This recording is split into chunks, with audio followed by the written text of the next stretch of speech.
Guess it just went live without waiting for me to push the button. Just give me a second, guys. I'm getting some weird.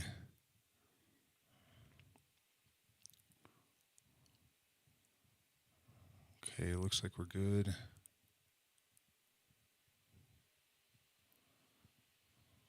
What's going on? Are we live? I just have a black screen. Can somebody let me know in the comments if it's just a glitch on my end or... Okay, there we go.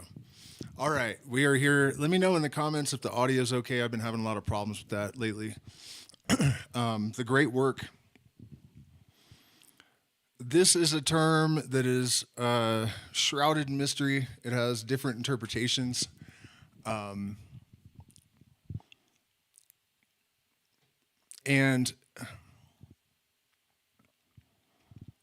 you kind of just have to choose one, you know? So I think of the great work in terms of microcosm and macrocosm. Every individual human being has a great work to perform, and this is the realization and application of your true will. On a global scale, or on a universal scale, a better word, you could think of the great work as the process of the distillation of light into matter and being and consciousness, and then the reintegration of that light when the matter is dissolved, when all of the antiparticles collide and leave behind nothing but photons, the light returns and the whole process starts again. So, in short, that's the universal scale great work, and then the great work of every individual is the transmutation of the lead of everyday experience into the gold of higher consciousness. Speaking of that, let me check in with the chat. Actually, I don't even know why I blew this up. Make sure my audio is okay. What's going on here?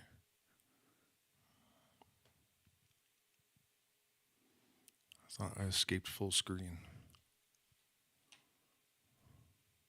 There we go. Okay. So let's see. Audio's good? All right. Good to hear. Audio's good. Excellent.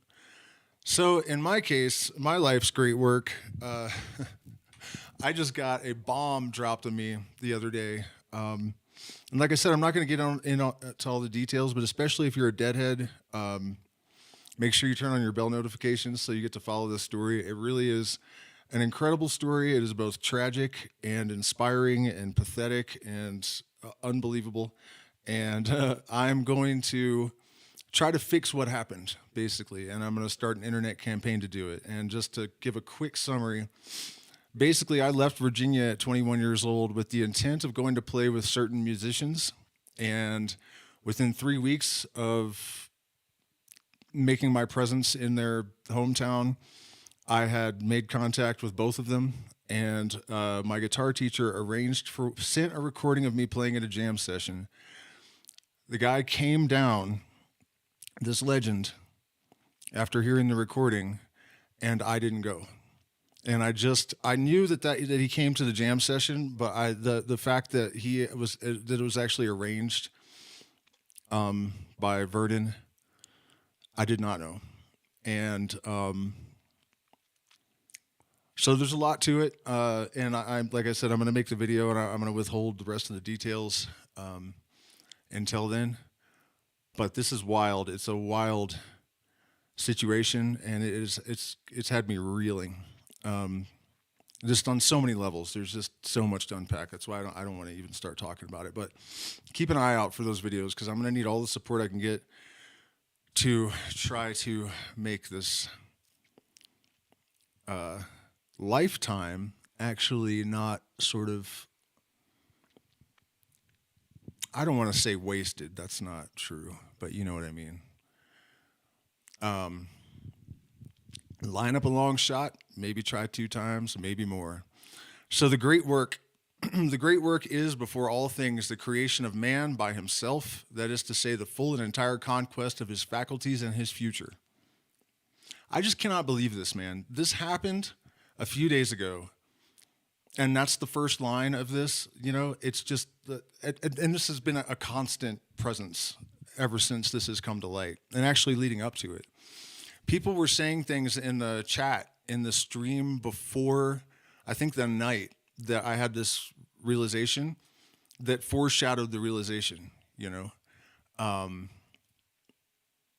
It's just really interesting, you know. Once you have engaged that dialogue with the universal mind,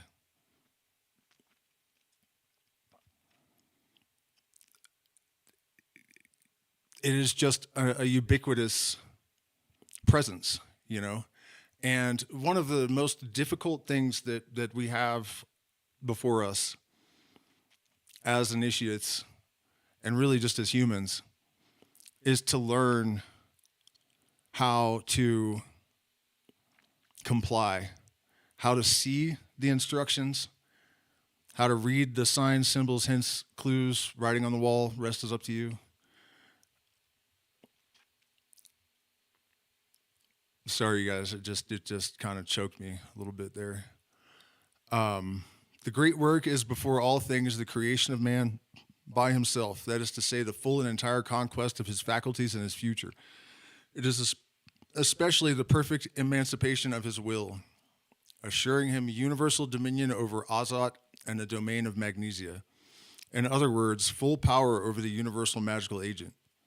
This agent, disguised by the ancient philosophers under the name of the first matter, determines the forms of modifiable substance, and we can really arrive by means of it at metallic transmutation and the universal medicine. This is not a hypothesis, and once you hear my story in a couple of days, you will, you know, it really is proof that what he's saying is true. But there are certain guidelines that you have to operate within, or it can go off the rails, as you will also hear from my story. It is a scientific fact already established and rigorously demonstrable. Nicholas Flamel and Raymond Lilly, both of them poor, indubitably distributed immense riches. Agrippa never proceeded beyond the first part of the great work, and he died in the ordeal, fighting to possess himself and to fix his independence. While I'm thinking about it too, something that's really essential to this, and you have no choice in the matter. You know, it's not like you can decide that this is the case or not.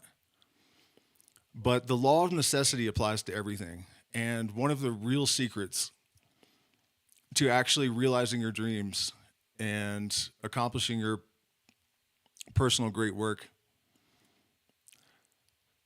is that your purpose, if your purpose is aligned with a greater necessity, your chances of success are almost assured,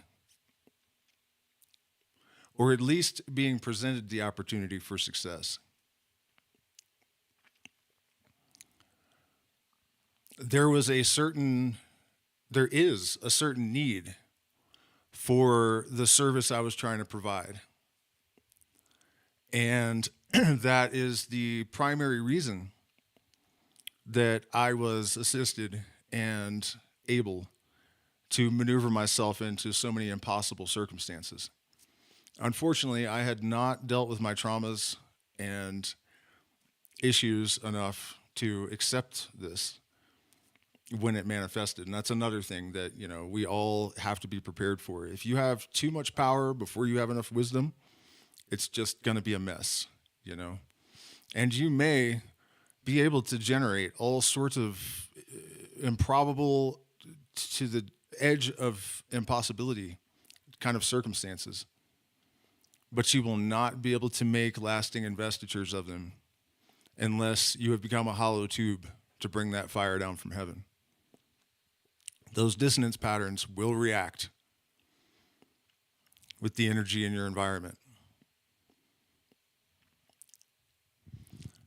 Now, there are two hermetic operations, the one spiritual, the other material, and these are mutually dependent. For the rest, all hermetic science is contained in the doctrine of Hermes, which is said to have been originally inscribed upon an emerald tablet. Its first articles have been already expounded, and those follow which are concerned with the operation of the great work. Thou shalt separate the earth from the fire, the subtle from the gross, gently, with great industry. It rises from earth to heaven, and again it descends to earth, and it receives the power of things above and of things below. By this means shalt thou obtain the glory of the whole world, and all darkness shall depart from thee. It is the strong power of every power, for it will overcome all that is subtle and penetrate all that is solid. Thus was the world created. To separate the subtle from the gross in the first operation, which is wholly interior, is to set the soul free from all prejudice and all vice, which is accomplished by the use of the philosophical salt, that is to say, wisdom, of mercury, that is personal skill and application, finally of sulfur, representing vital energy and fire of will. By these are enabled to change into spiritual gold things which are of all least precious, even the refuse of the earth. And so, this is a huge mistake that people make when they get involved with magic. The biggest mistake is to think that your power can do more for you than it can. That's the primary thing. And sort of ancillary to that is people try to acquire talents they do not have through magic. And that's not how it works. You must develop the skill set. You must arrange the circumstances. If you wish to publish a book, you must call forth, or you must get a magical weapon called a pen or a laptop.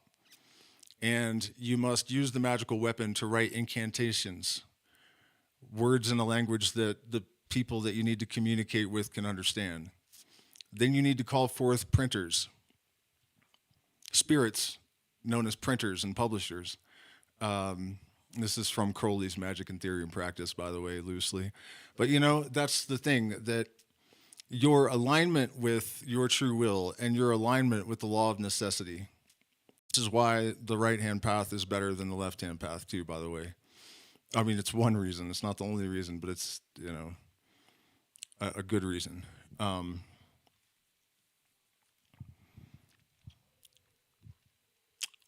Totally lost my train of thought there. Sorry, guys. Let me see if I can get it back.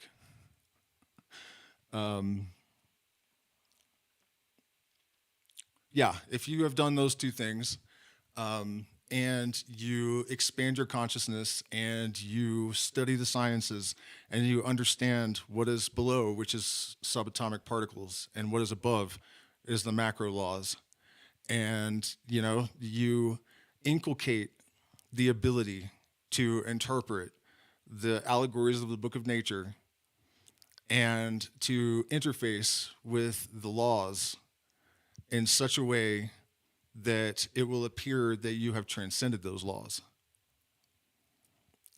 That's what magic is. It's not about a cheat code. It's not about getting things by muttering spells and not having to work for it. There's no shortcuts in this world. That's not at all what this is about. And the most complete set of talents and virtues is wholly useless in the absence of willpower and discipline.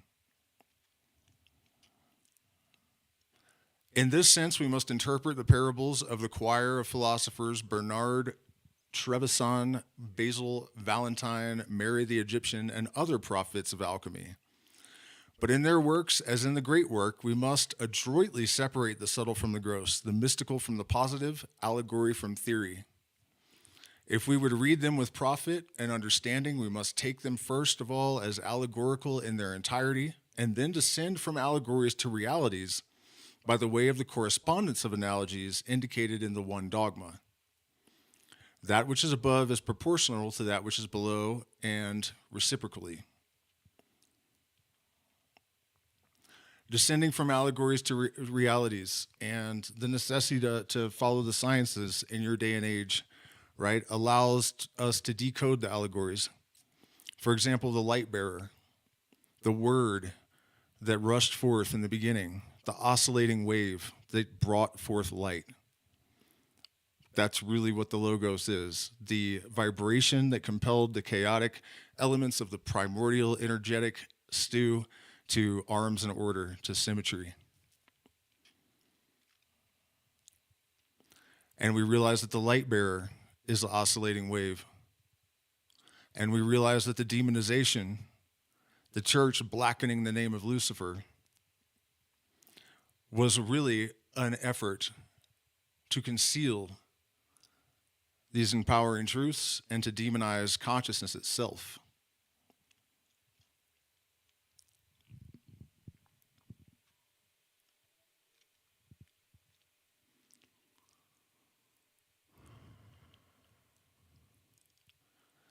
The word art, when reversed or read after the manner of sacred and primitive characters from right to left, gives three initials, which express the different grades of the great work. T signifies triad, theory, and travail.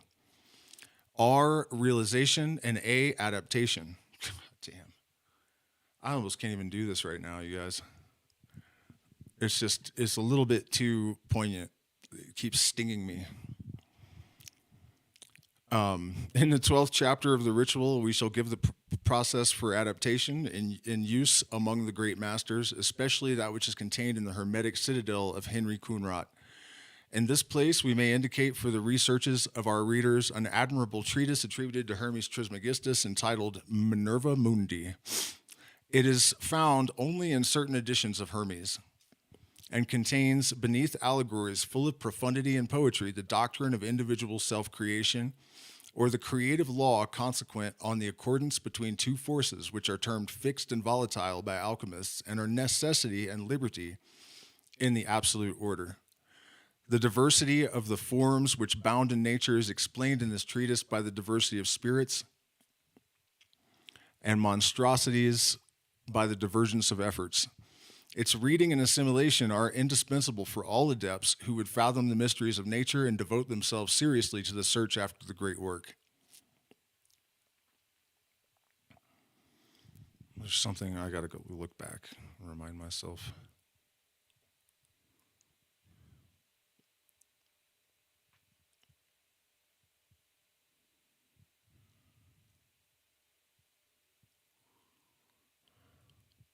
Oh yeah, necessity and liberty. So the law of necessity dictates to us that everything happens must happen, that the laws of the universe are just not because they're his laws, but his laws because they are just. Meaning that the universe is as it is because it could not be predicated along any other order and happen, right? And then that brings up the question of free will. The reality is that the universe is constituted upon the interplay of antinomies. It's generated by that functionality. And so there are equal parts, chaos and order. So for example, we are governed largely by our subconscious, we're told. But there is chaos in all systems.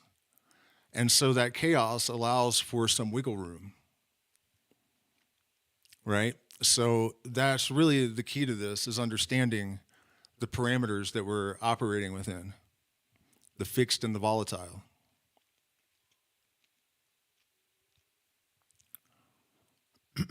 Also, something I missed earlier, there was a reference to how the things below are proportional to the things above. We do not want faith in this system. We're looking for certainty.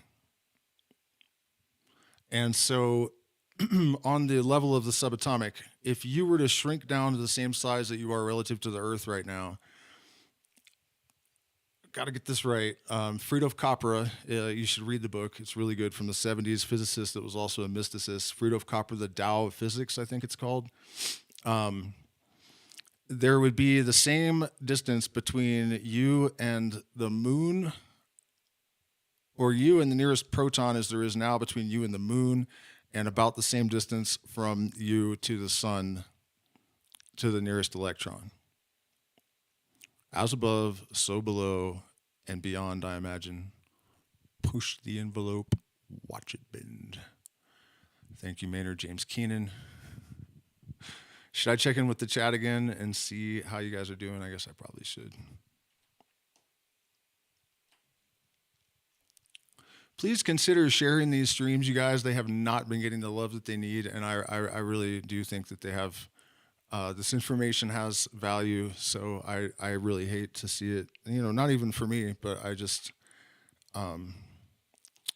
really think this needs to be common knowledge. Why is it not fully? There we go. Okay. Yeah, so do me a favor, hit the like button, share, subscribe. We're demonetized, so if you like this content, consider becoming a patron or joining the, or making a contribution via the options in the chat and the video descriptions. So where were we?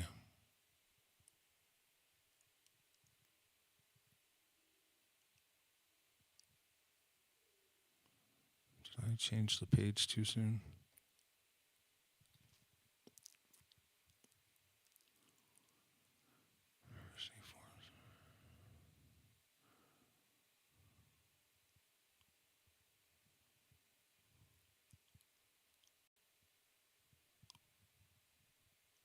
Huh. I don't know where the hell we were. Well, let's just go right here, I guess. For all adepts who would fathom the mysteries of nature and devote themselves seriously to the search after the great work.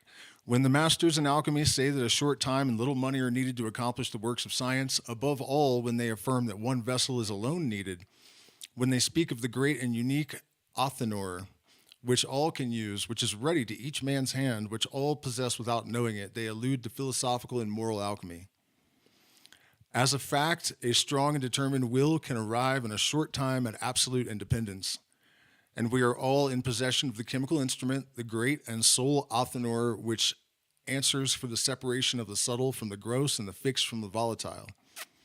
This instrument, complete as the world and precise as mathematics, is represented by the sages under the emblem of the pentagram or five-pointed star, which is the absolute sign of human intelligence. I will follow the example of the wise by forbearing to name it, but it is too easy to guess it.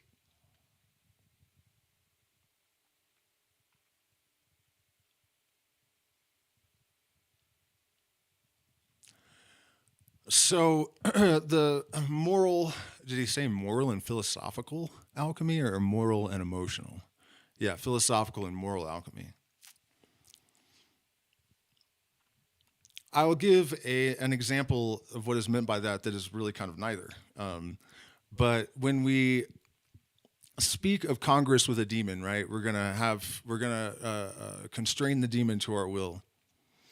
What we're really saying is that we are going to transmute the energy of greed into the positive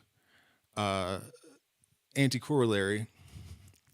You know, it's related but opposite in a sense to healthy ambition and so forth, because energy cannot be destroyed. So whatever constitutes your being, you are stuck with it. But you can take the prima materia and transmute it into the philosopher's stone. And really, if you look around throughout the world, you see all of these geniuses and artistically creative people that are severely damaged. And the reality is that the process, as it is dictated to us by nature, is that we must have this sort of negative material in order to transmute it into the positive. It's just the formula of existence.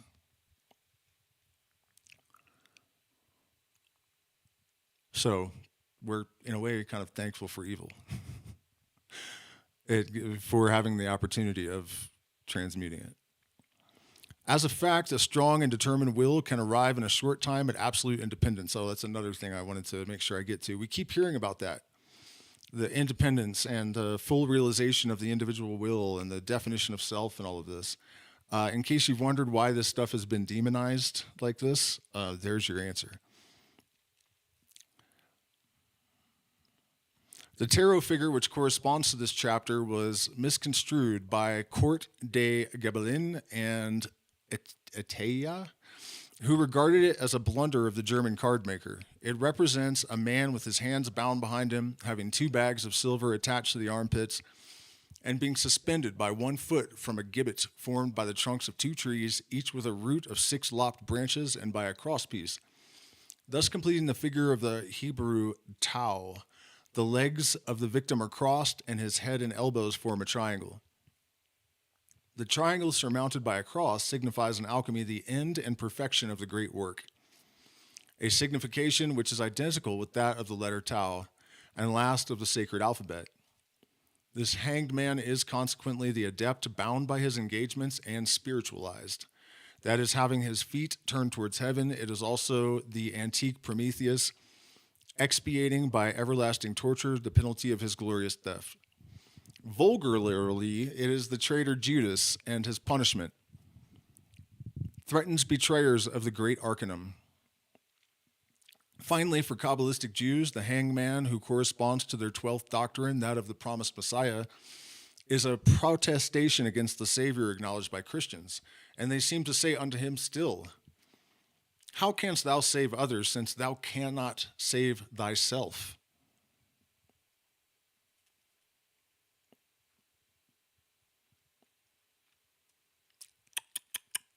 In the Sefer Toldos Yeshu, an ancient Christian rabbinical compilation, there occurs a singular parable. Yeshu says the rabbinical author of the legend was traveling with Simon Bar-Jonah and Judas Iscariot. Later and weary, they came to a lonely house, and being very hungry, could find nothing to eat except an exceedingly lean gosling. It was insufficient for 3 persons, and to divide it would be to sharpen without satisfying hunger. They agreed to draw lots, but as they were heavy with sleep, first of all let us slumber, said Yeshu, whilst the supper is preparing. When we wake, we will tell our dreams, and he who has had the most beautiful dream shall have the whole gosling to his own share. So it was arranged. They slept and they woke. As for me, said St. Peter, I dreamed that I was the vicar of God. And I, said Yeshu, that I was God himself. For me, said Judas hypocritically, I dreamed that being in somnambulism, I arose. Somnambulism is sleepwalking, in case you're not familiar with the term. I arose, went softly downstairs, took the gosling from the spit, and ate it. Thereupon, they also went down to the gosling, and it had completely vanished. Judas had a waking dream. This anecdote is given not in the text of the Sefer Toldos Yeshu itself, but in the rabbinical commentaries on that work. The legend is a protest of Jewish positivism against Christian mysticism.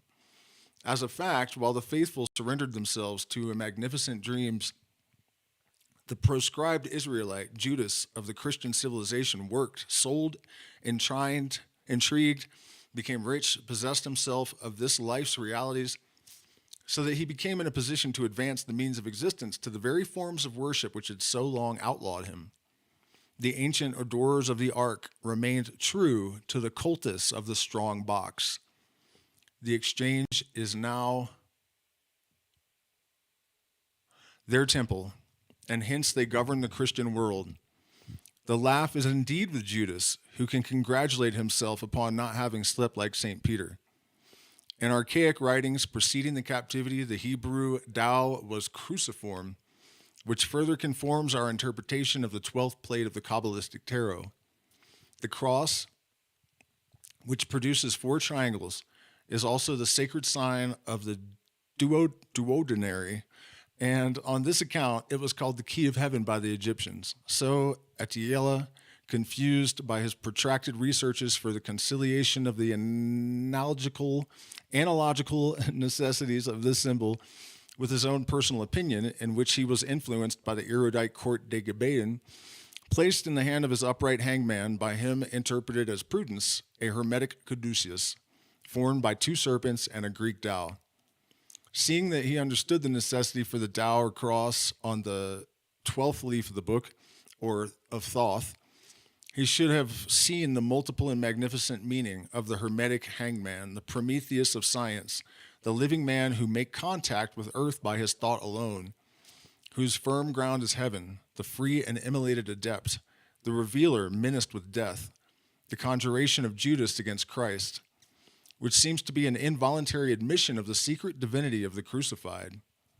Lastly, the sign of the work accomplished, the cycle terminated, the intermediary Tau, which resumes for the first time before the final denary, the signs of the sacred alphabet. He who speaks the truth has few friends. This is an old African proverb, and it struck me not only the truth of it upon hearing it for the first time. What is going on here? Please forgive my ignorance. Define author. Yeah, okay, so we're between chapters, so if you guys have any questions, comments, or you need clarification. The Lesser Key of Solomon and the Goetia.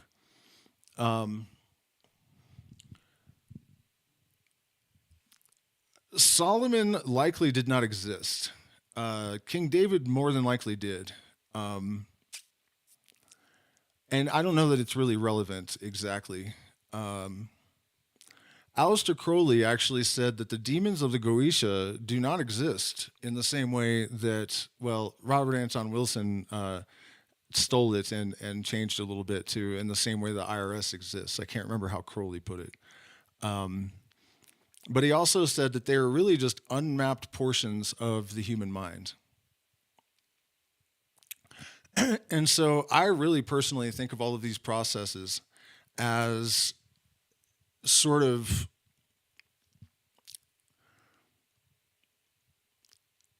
circuit board engineering, you know, and the external world and the internal world are not entirely separate. In fact, the separation is somewhat of an illusion. I think that this is how synchronicities occur, right?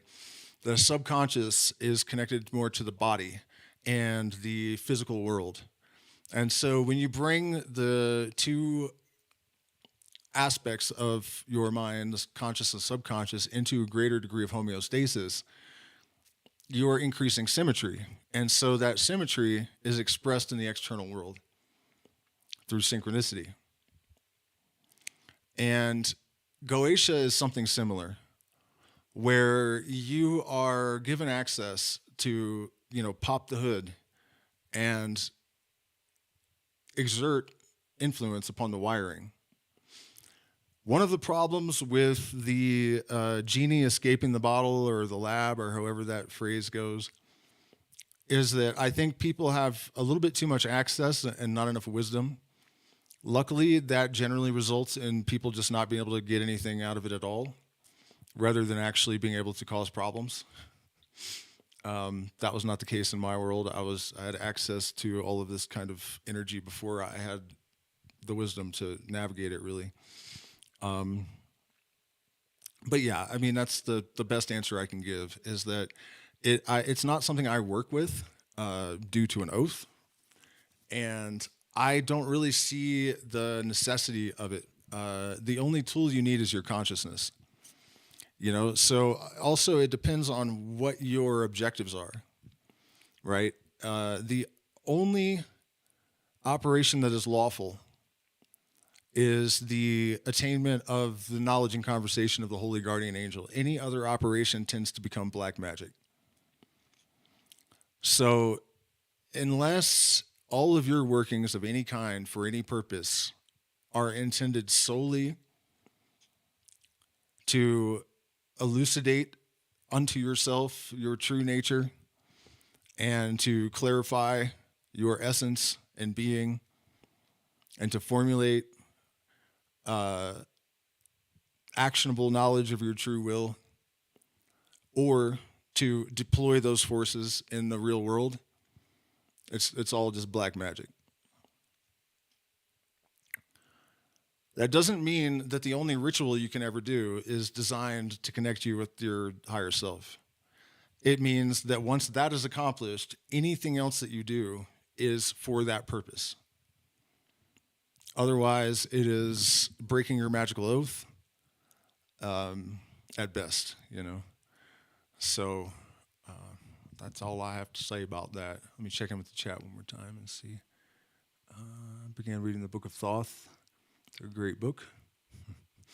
Let me check the other chat and see. I don't see any. What are your thoughts? Same questions? All right, so let's get into necromancy. And this is where it's getting a little weird for me, because this is not really where I go with this stuff. For me, it's only about the expansion of consciousness and increasing our capacity to like facilitate the action of our true will. That's all that we're trying to do. Develop greater understanding and the ability to set forces in motion that are consistent with that. So we'll go ahead. I'm going to go through the whole book. I said, but this is not the kind of thing that I have particular interest in, to be frank. So we have said that the images of person and things are preserved in the astral light. For those of you that may not have seen earlier segments of this, that statement is actually pretty incredible, because the astral light seems to be what we now call the electromagnetic field, or an electromagnetic field. And that would include particles, including the 0-point field. And there is some conflict about this. It's not unanimously agreed upon, but the general consensus is that information is not lost at the quantum level, to the extent that if you burn a book, all of the printed letters in it on some quantum level are still there. So every thought you have, every deed you do, every movement of anything in the universe is eternal in some sense. And then on the level of the thermodynamics, we have the balance, the antinomy of that, where information is lost. So preserved on the micro and lost on the macro. And this is how the evolution works. This is how the systole and diastole contraction and expansion of the universe, the phoenix process, that's how that works. It's a fundamental mechanistic constituent of everything in the universe.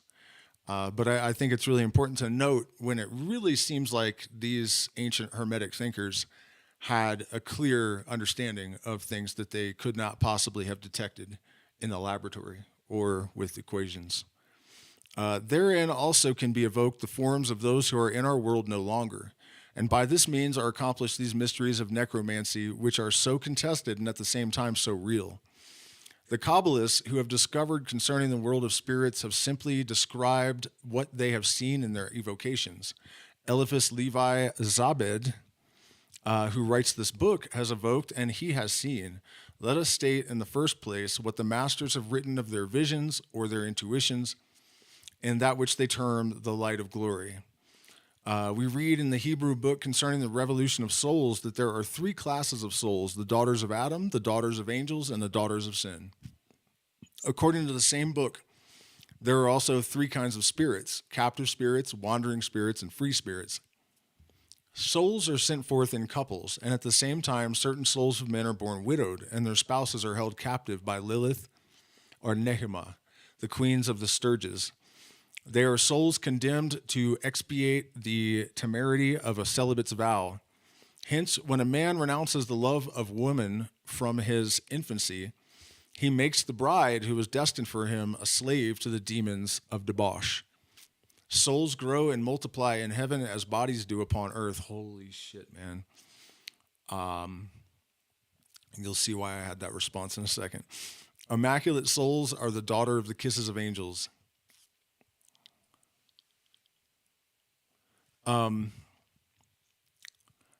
The concept of a twin flame, I've never looked up. I don't know what New Agers think it is. It could be exactly what but I saw the term and I had a concept that I understood, it fit the label. So I don't know if this is what is meant when people talk about twin flames, but if you watch a cell divide and you think of as above, so below, that's a soul dividing, right? So the way we understand things is that in the beginning, there was a nothing. It was an absolute nothing, so nothing you can't even say is in reference to it, right? And somehow that nothing became aware of its own presence, and then it was something. But now that we have an awareness and we have nothingness, we have 2 things, and thus duality was introduced, and the none became 1, and 2, or no, the none became 2. That's how you say it, excuse me. The none became 2, and fairy, I can't remember. It's in the Book of Lies, I think. But the none became 2, because any, unities other than nothing is impossible. Hence the paradox that's intertwined and everything. But so this process of replication by means of reflection continued. And so every individual monad, every individual unit of consciousness also divided into two. So everyone has a twin flame out there, and I have mine in the other room. And ayahuasca actually showed me this process. Like I watched the nothing divide into two, and then the people, and there was like a geometric process that unfolded, and I'd love to try to recreate it with AI sometime if I get good enough and have the time, because it's very difficult to talk about. But that appears to be what he's referencing there. Gosh, what else? There was another aspect of this that I felt was really relevant. Oh, yeah. In the same vision, I was shown that there's sort of like a central sun. You could think of it as the sun, but it's like source, I guess. And then there's the zodiac around it in the physical world. But actually, every zodiacal sign represents an archetypal energy of consciousness, too. And so people kind of emanate at some point along this dial, of archetypal dial. And ayahuasca, like made this vision for me so I could understand it all. And then I went home and looked it up, and sure enough, Jung had matched his archetype dial to the zodiacal dial. So it's an interesting thing to look up and see if you correspond. And there's a almost 100% chance that you will. And you'll also notice that because it is a spectrum, you're not necessarily right in the center. You might be right on the line, and then you'll sort of be like a archetypal androgen, Wah, wah, wah. Where are we at? Nothing can enter heaven save that which comes from heaven. Hence, after death, the divine spirit which animated man returns alone to heaven and leaves two corpses, one upon earth and the other in the atmosphere.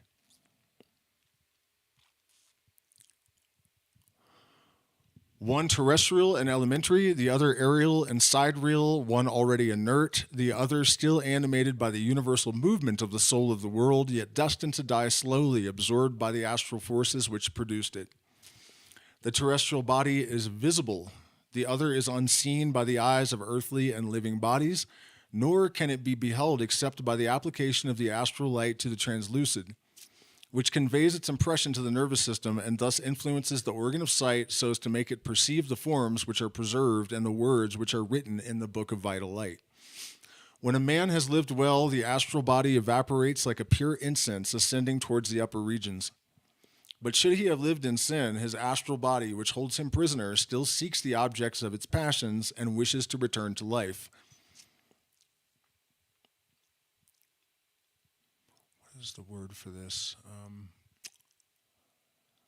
Metempsychosis. There's a certain type of metempsychosis that Plato called this. Oh, it's escaping me right now. But basically, there are, on the planets we forget, and in the suns we remember. This is the source of our consciousness, the sun. SOL, soul, add you, your specific individuality, and you get SOUL, soul.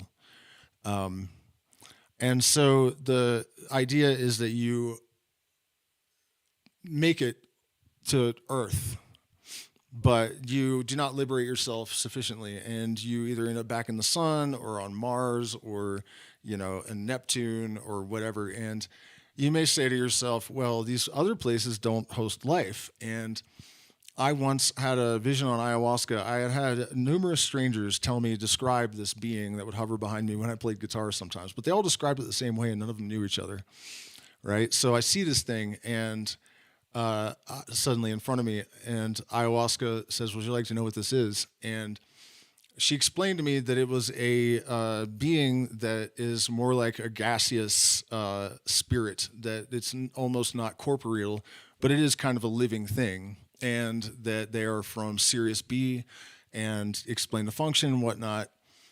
So that idea that life as an electromagnetic phenomenon doesn't require air and water and oxygen, that there are a nearly infinite varieties of life forms, including those that exist in a gaseous form.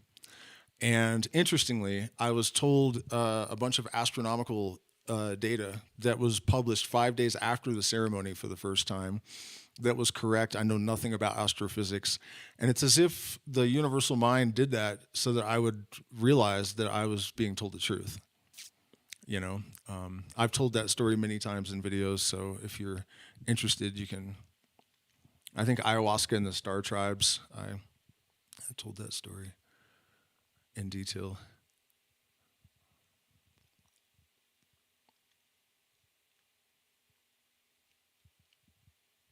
It torments the dreams of young girls, bathes in the steam of spilt blood, and floats about the places where the pleasures of its life elapsed. It still watches over treasures which it possessed and buried. It expends itself in painful efforts to make fresh material organs and so live again. But the stars draw it up and absorb it. It feels like intelligence weaken. It feels its intelligence weaken. Its memory gradually vanishes. All of its being dissolves. Its former vices rise up against it, assume monstrous shapes, and pursue it. They attack and devour it. The unfortunate creature thus successively loses all the members which have ministered to his iniquities. Then he dies a second time, and forever the second death, because he loses his personality and his memory. Souls which are destined to live, but are not yet completely purified, remain captive for a longer or shorter period in the astral body, wherein they are burned by the odic light which seeks to absorb and dissolve them. It is in order to escape from this body that suffering souls sometimes enter the bodies of the living and therein dwell in the state which Kabbalists call embryonic. Now, it is these aerial bodies which are evoked by necromancy. We enter into connection with larvae, with dead or perishing substances by this operation. The beings in question, for the most part, cannot speak except by the tinkling of our ears produced by the nervous shock to which I have referred, and commonly they can only reason by reflecting our thoughts and our reveries.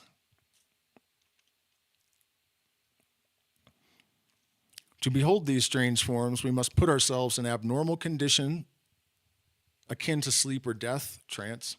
In other words, we must magnetize ourselves and enter into a kind of lucid and waking somnambulism. Then necromancy has real results, and then the evocations of magic can produce actual visions. So I have to make a note that when I saw a necromancy, I assumed he was going into some woo hard, and it's actually not that. So I feel a bit silly for underestimating Mr. Levi. We have said that the great magical agent, which is the astral light, there are preserved all impressions of things, all images formed either by rays or reflections. In the same light, our visions come to us, and it is this which intoxicates the insane and leads away their dormant judgment in pursuit of the most bizarre phantoms. To ensure vision without illusion in this light, a powerful will must be with us to isolate reflections and attract rays only. To dream awake is to see in the astral light, and the orgies of the Sabbath, described by so many sorcerers in their criminal trials, came to them solely in this manner. The preparations and the substances used to obtain this result were often horrible, as we shall see in this ritual. But the result itself was never doubtful. They beheld, they heard, they handled the most abominable, most fantastic, most impossible things. We shall return to this subject in our 15th chapter. At the present moment, we are concerned only with the evocation of the dead. Now, he said magnetize in order to communicate with these things. There are electronic voice something, I don't remember what, EVRs or whatever, I got one of those once, and there's pretty much no doubt that it was real. What was the other thing? I got to make sure I get to both. Okay, yeah. So, but first, let's talk about the other level of this magnetism he was talking about. You put yourself in a trance, and then you are magnetized to be able to perceive different bandwidth of the electromagnetic field, right? And so psychedelics have this capacity to allow us to, this is what shamanism is, basically. And if you think about it, when you're in full light and you take psychedelics, your pupils dilate. Why is that? because you're perceiving a wider spectrum of light. And just as visible light contains information, this normally non-visible light also contains information, but of a different type. And this is why we often have precognitions and revelations and insights, even, genius level innovations, discoveries in genetics and technology and other areas, physics, have come from interfacing with this normally non-visible spectrum of light. And so the story of my electromagnetic voice thing, whatever, I was in the middle of the Phoenix process, and I had been processing a tremendous amount, and I went home, and I had my girlfriend with me, and we were going in the door of my cabin, and one of us said something about, well, we have to find the key to the next puzzle piece or something along those lines. And I happened to be looking at my answering machine, and it was 0, and it just flicked to 1. And there was no ringing phone. The phone did not ring. The ringer was on. I walked over and checked. And I was like, what the hell? So I played it, this message, and it was a female voice saying, the key is in your chest. So, this idea that they are magnetic phenomena, that, that is their mechanism of communication. The fact that that is the way that entity or whatever the hell happened there communicated is consistent with that, right? So in the spring of the year 1854, I had undertaken a journey to London, and I might escape from internal disquietude and devote myself without interruption to science. I had letters of introduction of persons of eminence who were anxious for revelations from the supernatural world. I made the acquaintance of several and discovered in them, amidst much that was courteous, a depth of indifference or trifling. They was trifling. Ratchet-ass fools. They asked me forthwith to work wonders as if I were a charlatan. And I was somewhat discouraged, for to speak frankly, far from being inclined to initiate others into the mysteries of ceremonial magic, I had myself shrunk all along from the illusions and weariness. I know all about that one. Moreover, such ceremonies necessitated an equipment which would be expensive and hard to collect. I buried myself, therefore, in the study of the transcendent Kabbalah and concerned myself no further with these foolish English adepts. When returning one day to my hotel, I found a note awaiting me. This note contained half a card divided transversely, on which I immediately recognized the seal of Solomon, which someone had just inquired about in the chat. It was accompanied by a small sheet of paper on which these words were penciled. Tomorrow at 3 o'clock in front of Westminster Abbey, the second half of this card will be given unto you, fool. I kept this curious assignation. At the appointed spot, I found a carriage drawn up, and as I held unaffectedly the morsel of card in my hand, a footman approached, making a sign as he did so, and then opened the door of the equipage. It contained a lady in black, wearing a thick veil. She motioned to me to take a seat beside her, showing me at the same time the other half of the card. The door closed, carriage drove off, and the lady, raising her veil, I saw that my appointment was with an elderly person with gray eyebrows and black eyes of unusual brilliance and strangely fixed in expression. Sir, she began, with a strongly marked English accent, I am aware that the law of secrecy is rigorous amongst adepts. A friend of Sir Butler has seen you, knows that you have been asked for phenomena and that you have refused to gratify such curiosity. You are possibly without the materials. I would like to show you a complete magical cabinet, but I must exact beforehand the most inviolable silence. If you will not give me this pledge upon your honor, I shall give orders for you to be driven to your home. I made the required promise and faithfully kept it by divulging neither the name, position, nor abode of this lady, whom I soon recognized as an initiate, not exactly of the first order, but still of the most exalted grade. I have a feeling this is Blavatsky. We had a number of long conversations, in the course of which she invariably insisted upon the necessity of practical experience to complete initiation, which is absolutely essential. She showed me a collection of magical investments and instruments, lent me some rare books, which I did need, and in short, she determined me to attempt at her house the experiment of complete evocation, for which I prepared during a period of 21 days, scrupulously observing the rules laid down in the 13th chapter of the ritual. The probation terminated on the 24th of July. It was proposed to evoke the phantom of the divine Apollonius and to question it upon two secrets, one which concerned myself and one which interested the lady. She had counted on taking part in the evocation with a trustworthy person, but this person proved nervous at the last moment, and as the triad or unity is indispensable for magical rites, I was left to my own resources. The cabinet prepared for the evocation was situated in a turret. It contained 4 concave mirrors and a species of altar having a white marble top encircled by a chain of magnetized iron. The sign of the pentagram, as given in the 5th chapter of this work, was carved and gilded on the white marble surface, as they are wont to be, encircled by a chain of magnetized iron. The sign of the pentagram, as given in the 5th chapter of this work, was carved and gilded on the white marble surface. It was drawn also in various colors upon a new white lambskin stretched beneath the altar. In the middle of the marble table, there was a small copper chafing dish contained charcoal of alder and laurel wood. Another chafing dish was set before me on a tripod. I was clothed in a white garment very similar to the vestments of our Catholic priests, but longer and wider. And I wore upon my head a crown of vervain leaves intertwined with a golden chain. I held a new sword in one hand and in the other the ritual. I kindled 2 fires with the required and prepared substances. And I began reading the evocations of the ritual in a voice at first low, but rising by degrees. The smoke spread, the flame caused the objects upon which it fell to waver, and then it went out. The smoke still floating white and slow about the marble altar. I seemed to feel a kind of quaking of the earth. My ears tingled, my heart beat quickly. I heaped more twigs and perfumes on the chafing dishes. And as the flame again burst up, I beheld distinctly before the altar the figure of a man of more than normal size, which dissolved and vanished away. I recommenced the evocations and placed myself within a circle which I had drawn previously upon between the tripod and the altar. There upon the mirror, which was behind the altar, seemed to brighten in its depth. A wan form was outlined therein, which increased and seemed to approach by degrees.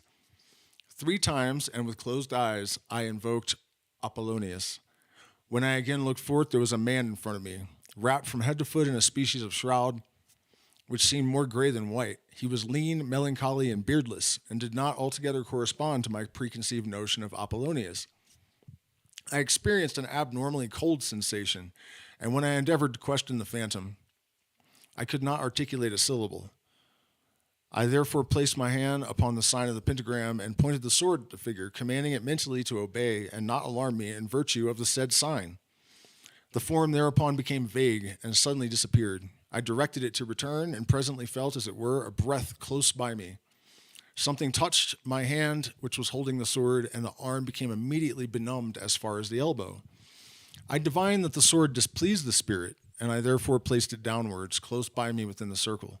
The human figure reappeared immediately, but I experienced such an intense weakness in all my limbs, and a swooning sensation came so quickly over me that I made 2 steps to sit down, whereupon I fell into a profound lethargy, accompanied by dreams of which I had only a confused recollection when I came again to myself. The several subsequent days my arm remained benumbed and painful. The apparition did not speak to me, but it seemed that the questions I had designed to ask answered themselves in my mind. To that of the lady, an interior voice replied, "Death." It was concerning a man of whom she desired information.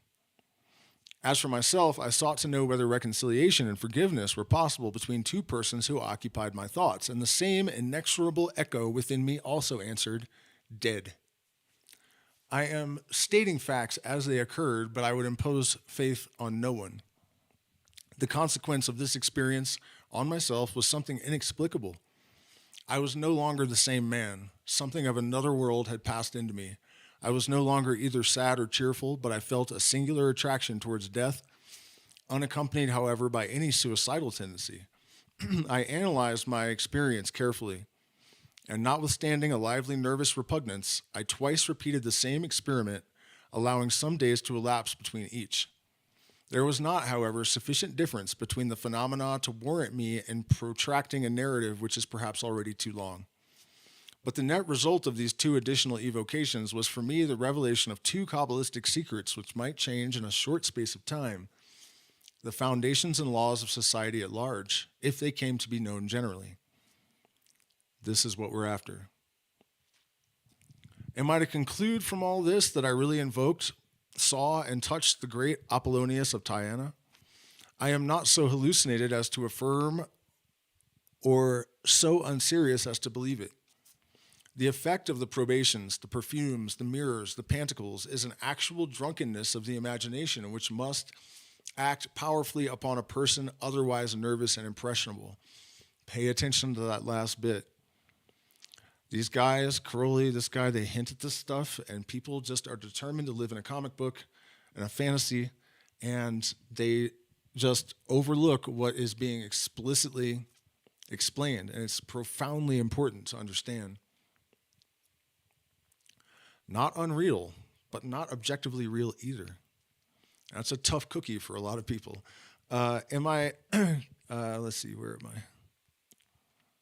I do not explain the physical laws by which I saw and touched. I affirm solely that I did see and that I did touch, that I was clearly and distinctly apart from dreaming, and this is sufficient to establish the real efficacy of magical ceremonies. For the rest, I regard the practice as destructive and dangerous. If it becomes habitual, neither moral nor physical health would be able to withstand it. In fact, Crowley compared people that channel to their bodies being a condom that is passed around by different people to be reused over and over again. The elderly lady whom I have mentioned and of whom I subsequently had reason to complain was a case in point, despite her asseverations to the contrary. I have no doubt that she was addicted to necromancy and Goetia. She at times lost all self-control, at others yielded to senseless fits of passion, for which it is difficult to discover a cause. I left London without bidding her adieu, and I shall faithfully adhere to my engagement before giving no clue to her identity, which might connect her names with practices pursued in all probability without the knowledge of her family, and I believe to be large and of very considerable position. Blavatsky was a princess. So he's giving you a very important hint here. There have been at least 50 studies of which I am aware on nearly every continent over as many years or more that all came to the conclusion that the only people that are affected by demons are those that believe in them. And so, people are all too eager to believe in parasitical entities as having an objective reality because it gets them off the hook. And then they go to some psychic who removes it for $1,500 and has done nothing but wiggle her fingers around and chant. And the person really just had borderline personality disorder or badly fractured psyche and had not integrated their shadow or whatever it is. And so they think they've gotten better and they're running around completely out of their minds now. This is extremely common. And when he's talking about her fits, these weird irrational fits and stuff, if you believe that you have been dabbling in these things, it is enough to give you these aberrations, right? So, and it's to the extent that there are entire nations that are atheist that have never had a single case of anything even remotely resembling demonic possession. Countries that believe in Jesus, the more religious they are, the more demonic possessions occur. And Italy is number one because the Catholics believe in all sorts of various entities and whatnot, and therefore they are assailed by them constantly. So you don't disbelieve in them to the extent that you're not able to extract information from them, that you're not able to interact with them, but you don't give them a reality of objective existence, even if they're real. Not doing that protects you from harm. So there are evocations of intelligence, evocations of love, and evocations of hate, but once more, there is no proof whatsoever that spirits really leave the higher spheres to communicate with us. The opposite, in fact, is more probable. We evoke the memories which they have left in the astral light, the shells of the dead, or common reservoir of universal magnetism. Common reservoir of universal magnetism. telling me they didn't know about the 0 point field. It was in this light that the Emperor Julian once saw the gods manifest, looking old, ill, decrepit, fresh proof of the influence exercised by current and accredited opinions on the reflections of the same magical agent, which makes our tables talk and our answers by taps on the walls. After the evocation I have described, I reread carefully the life of Apollonius, who is represented by historians as an ideal of antique beauty and elegance. And then I observed that towards the end of his life, he was starved and tormented in prison. This circumstance, which may have remained in my memory without me being aware of it, possibly determined the unattractive form of my vision, which I regard solely as the voluntary dream of a waking man. I have seen two other persons whom there is no occasion to name, both differing as regards costume and appearance from what I had expected. For the rest, I commend the greatest caution to those who propose devoting themselves to a similar experience. The result is intense exhaustion and frequently a shock sufficient to occasion illness. I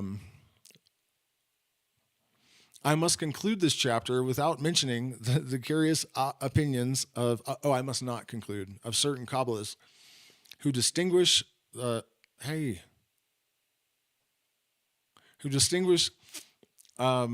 between apparent and real death, holding that the two persons are seldom simultaneous. Apparent and real death, holding that the two are seldom simultaneous. And their idea, the majority of persons who are buried are still alive, while a number of others who are regarded as living are in reality dead. Second that one. Incurable madness, for example, would be with them an incomplete but real death, leaving the terrestrial body under the purely instinctive control of the sidereal body. When the human soul experiences a greater blow than it can bear, it would thus become separated from the body, leaving the animal soul or sidereal body in its place, and these human remains would be to some extent less alive, really, than a mere animal. Dead persons of this kind are said to be recognized by the complete extinction of the moral and affectionate sense. They are neither bad nor good, they are dead. Such beings, who are the poisonous fungi of the human race, absorb the life of living beings, narcissists, to their fullest possible extent, and this is why their proximity benumbs the soul and chills the heart.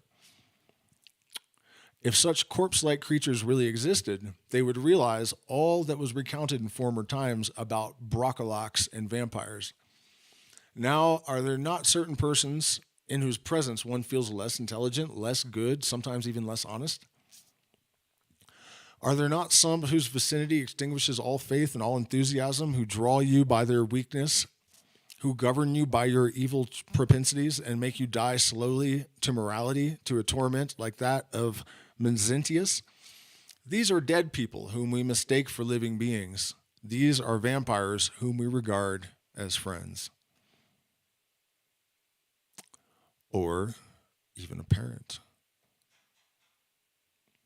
Transmutations on the next episode. I need to grab some water, and then I'll come back and we can have a little bit of AMA time if you guys want for a bit.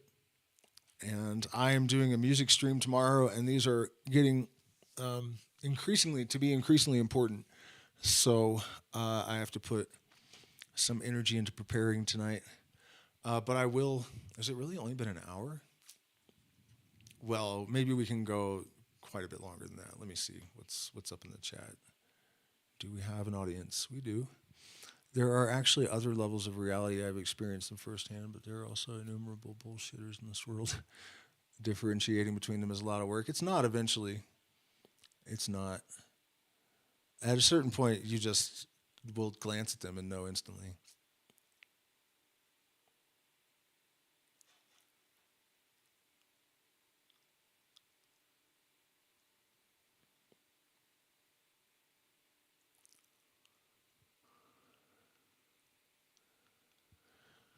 The Krim person is saying that they doesn't think that we process other. That there's nothing in what you said that has any bearing on anything. The possibility that we're perceiving a wider spectrum of light is not something that we could experimentally verify.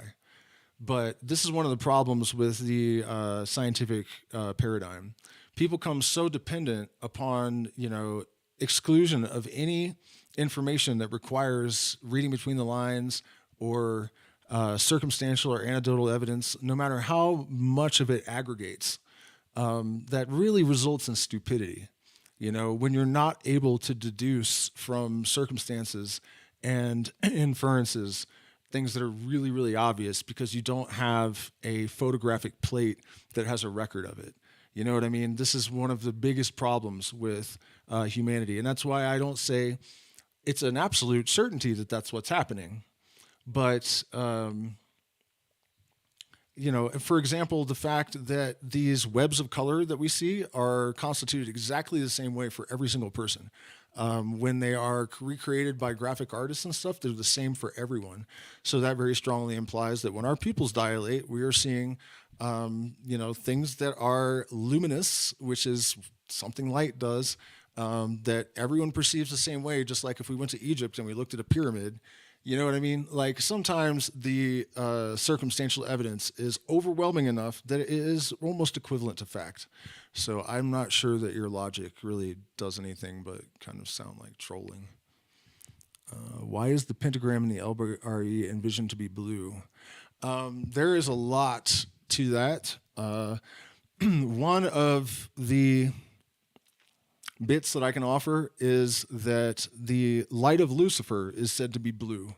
When we speak of the flat five, which is the tritone, the devil in music, it is the blue note.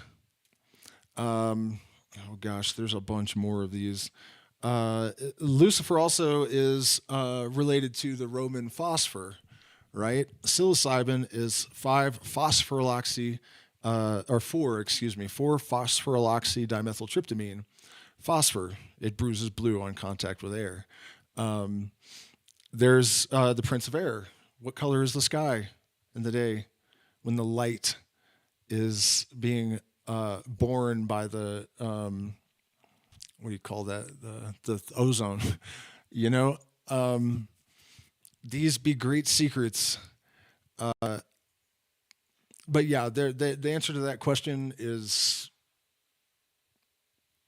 barely occulted in that answer. Okay, so this is our Q&A time. I'm going back to my little thingy here so I can make our environment a little bit prettier. So if you guys have any AMA stuff you'd like to throw at me, if you have any questions, or it doesn't really matter what the subject is either, we can talk about anything.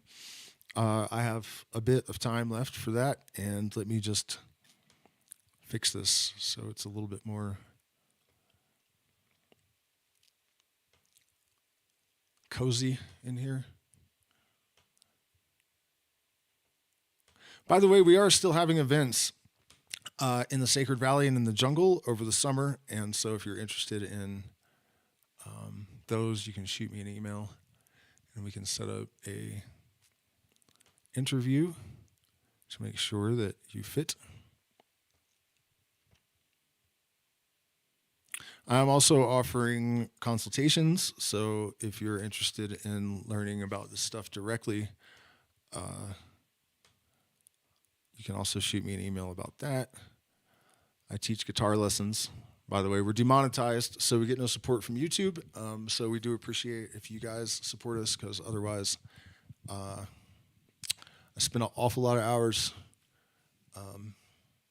and YouTube is just like, fuck you, buddy. All right, I'm going to grab something, and I'll be right back.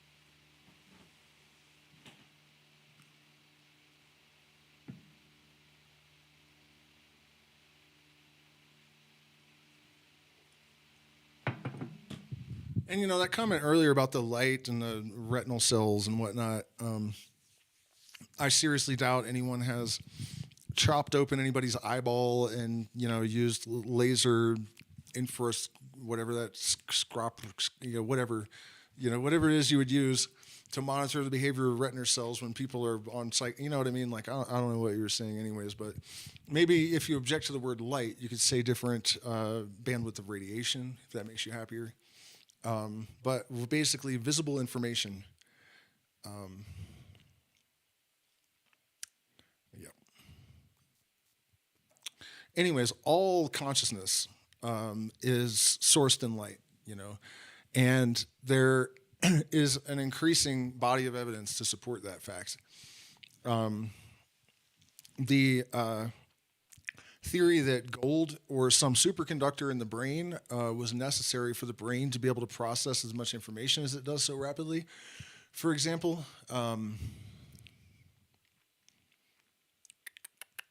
but it was too hot and noisy for quantum effects, and also there's a critical temperature for superconductors to become superconductive, but light activates superconductors below or above their critical temperature. It's usually going to be when they're below. And we have observed light emanating from microtubules in the brain, and also entangled photon pairs emerging from neurons. And those entangled pairs are particularly interesting because due to this observation now, we have mainstream physicists like Sabine Hossenfelder or something, saying that she thinks that the universe might think, because the problem with panpsychism from a scientific point of view, or one of them, was that the distances are too vast where the information needs to be processed. But if we have entanglement, then it can happen instantaneously. And then all of these galaxies or nebulas or whatever it is that looks like neurons, when you zoom way out on the universe, there's all kinds of things that are very reminiscent of neurons, might actually be a macro version of that. So, yeah.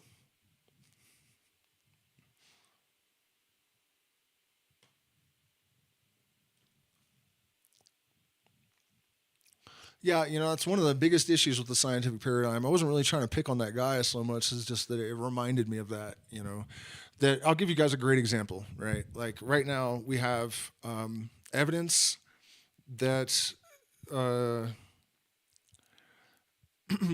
proof really, that non-neural intelligence, cognition, memory, even arithmetic, basic arithmetic, is done by certain plants on separate number lines. So they have two lines that they're adding on in order for certain functions to occur, and on and on. Slime molds engineering, out engineering humans, and all of these kind of things. So we have that as a fact, and a whole shit ton of other things. I'm not going to get into all of it, but actually Levin's bioelectric fields and how they can sort of override DNA, and you can affect the morphological expression of organisms without changing the DNA, and yet their progeny retain these mutations because of electromagnetic manipulation, right? And then the most compelling thing we really have along these lines is that an acacia tree has stopped developing tannins as a response to logging to get those tannins, and it made this adaptation in a matter of seasons and not over 10,000 years or whatever, in response, assuming that it's in response to this threat, because it's a fairly new thing, but this particular species was nearly logged to extinction. So that implies that there is something that is aware of, and it's not just that organism, by the way. If it was, it wouldn't be as big of a deal, but there are a bunch of organisms that have been observed making response-driven adaptations that epigenetics can't cover, right? So it implies that there is some sort of intelligence that has oversight in the evolutionary process that is aware of context. You know what I mean?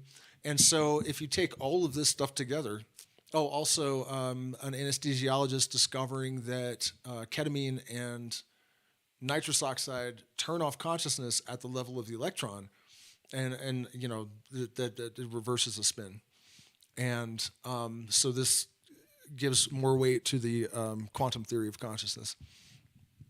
If you put all that stuff together, it's pretty overwhelming evidence of a universal mind, and it tells us the nature of it. But of course, the mainstream scientist says, well, it's just a bunch of inferences. Like, dude, you're an idiot. You know what I mean? It's just like professing to be wise, you have become a fool. Like that's how the scientific paradigm has boxed people in. And the problem is that most people don't possess sufficient intelligence to navigate this kind of stuff objectively and effectively, you know? But you know what? You can learn to do that. And the sort of implication that without a lab coat and a PhD and, you know, like solid proof that we just don't know anything at all, that is like making retards of the human race. It really is. This is why science is back for it. And if you disagree, look around the world and explain to me what the fuck is happening then. You know? Your success is your proof. So, you feel me? You feel me? Where do you get your colloidal gold? There is one brand in particular called, oh my God, Atlantis. And the reason that theirs is the best to use is that what you need from gold is for the angstrom size to be very, very small. And that way it's sort of absorbed better and it can be used more efficaciously, efficiently. So yeah, Atlantis gold.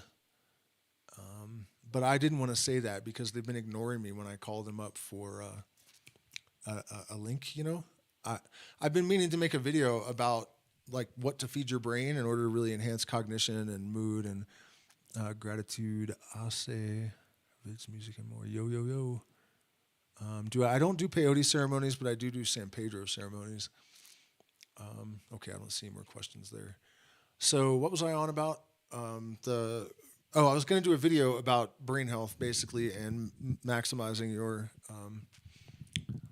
cognition and mood and all of the things that come with colloidal gold. But no one will give me an affiliate link, and I don't really want to sell their gold if they're not going to pay me for it. So I don't know if am I being a dick by not offering this service to maybe just to my patrons then, because then at least somebody is paying me. You know, I mean, I feel like I should hold out for an affiliate link before I sell a bunch of their gold. So thank you for reminding me. I'll give them a call and see if that works better than email. Maybe that's all it is.